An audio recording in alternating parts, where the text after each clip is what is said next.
Hello বন্ধুরা, আসসালামু আলাইকুম। আশা করি ভালো আছেন। আপনাদের মাঝে এখন আমাদের চোখ সম্পর্কে কিছু ভুল ধারণা রয়েছে, সেগুলো সম্পর্কে বিস্তারিত আলোচনা করবো। এগুলো বুঝতে পারলে আপনারা মোটামুটি সাবধান হবেন। তো চলুন শুরু করা যাক। চোখ সম্পর্কে কিছু ভুল ধারণা।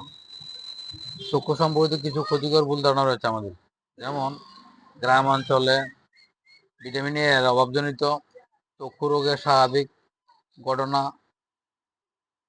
মনে করা হয়। এ ধারণা মোটেই ঠিক নয়। ভিটামিন এ এর অভাবজনিত চক্ষু রোগের বিশেষ করে ঝাড় ফুঁক, পানি পড়া ইত্যাদি সাহায্য নেওয়া হয়। এটা মোটেও উচিত নয়। এতে করে রোগ কোনোভাবে ভালো হবে না।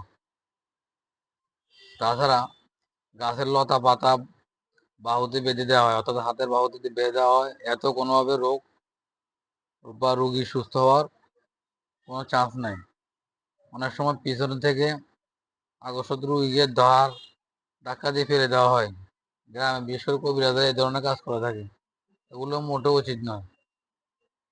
কোনো উঁচু স্থান থেকে নিচে ফেলে দেওয়া হয় রুগীকে, অথবা ঝাপ জঙ্গলে ঝোপ জঙ্গলে ফেলে দেওয়া হয় এ রোগ মুক্তির জন্য, অর্থাৎ চক্ষু রোগের চক্ষু সারার জন্য এ ধরনের পদ্ধতি অবলম্বন করা হয়। এগুলো মোটেও উচিত নয়। তাছাড়া এতে রোগ ভালো তো হবেই না, বরং মারাত্মক আঘাত পেয়ে রোগীর বিভিন্ন জীবন বিপন্ন হওয়ার সম্ভাবনা থাকে।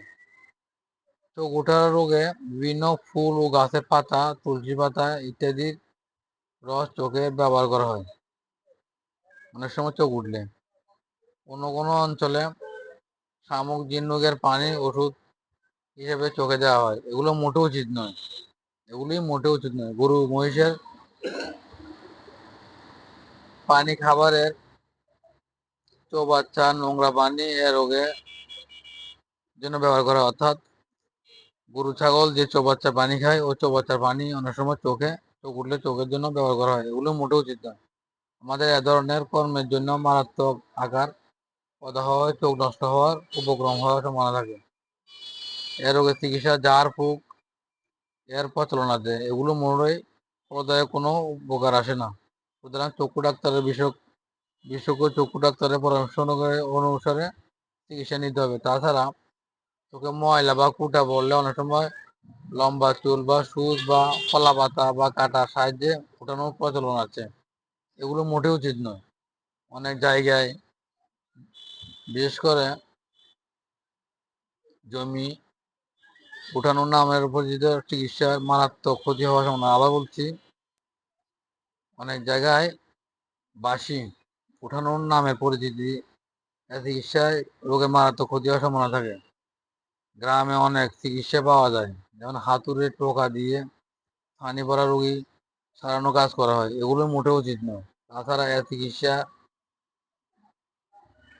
চিকিৎসা নামে পরিচিত, এতে রোগীর অস্বচ্ছ লেন্স টোকা দিয়ে চোখের ভেতরে ফেলে দেওয়া, অনেক সময় অস্বচ্ছ লেন্স দিয়ে চোখের পানি পড়া রোগ দূর করার চেষ্টা করে। এটাও মোটেও উচিত নয়। এতে চোখ অনেক সময় জটিলতার সম্ভাবনা থাকে, সম্পূর্ণ চোখ নষ্ট হওয়ার সম্ভাবনা থাকে। তাই এ ধরনের ক্ষতিকর ভুল ধারণাগুলো সবার পরিহার করা উচিত। বন্ধুরা, আজ এ পর্যন্ত। আবার ফিরে আসবো নতুন কোনো চোখ সম্পর্কে বিভিন্ন ধারণা দেওয়ার জন্য। ততক্ষণে সাথে থাকুন। আসসালামু আলাইকুম।